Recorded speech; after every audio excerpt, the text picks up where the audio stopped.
Ladies and gentlemen, welcome to Punk Rock Review. Crap. That's right. Yep, still crappy. Anyhow, moving straight into it today. Today we're going to be talking about a topic, man, that, is really beginning to irk us, and that, of course, is going to be the DLC issue that's affiliated with games that are new to the market or coming out on the market, games that aren't even released yet. There's content created that is then deemed and, just kind of set to be dubbed DLC content for an additional cost behind an additional paywall after you pay the initial price of play to get into the game in general. So, take for instance, games on the horizon coming out like Assassin's Creed Valhalla.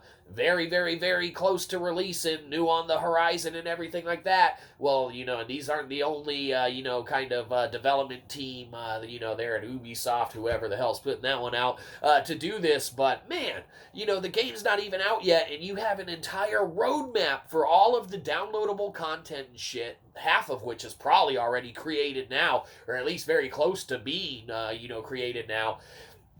You got a roadmap to, all that and all the, future kind of iterations and stuff coming out. And the game hasn't even released yet. It's not even in players' hands. Well, it's in, of course, influencers' hands and, all the rich people that they give copies of the game to.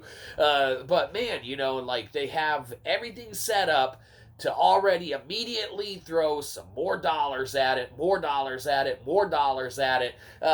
so that you're buying the game, in essence, way more than once, because if you want the entire experience and you enjoy the experience, instead of just setting aside half of the content and saying, okay, we went gold, we're going to go ahead and put out Valhalla, instead of saying we're going to have an Assassin's Creed Valhalla 2 and starting to work on that and throwing all the DLC into that and making an entire separate iteration or a, follow-up or a sequel or any of that, which are all viable options. Nah, these assholes want to just tack on some DLC and expect chumps to pay it. Well, we, for one, are done paying DLC on anything, mainly because we don't pay DLC on anything in the first place, and secondarily, because it's stupid. If you're going to sell us a game, we want to buy the game. If you want to have a secondary market for it, and you want to create more content via DLC and all that, as a company, as a creator, their prerogative, and if your prerogative for doing so. But man, we are not going to jump on that, kind of ticket wagon and throw any additional monetary, reimbursement or action towards a game. Now, there's one thing supporting developers, can be argued this, that, the other, which, yes, you definitely want to support the developers and the development process and all that, sure. But, man, you are talking about millions and millions and millions of dollars that are collected on a global scale, worldwide releases on these titles.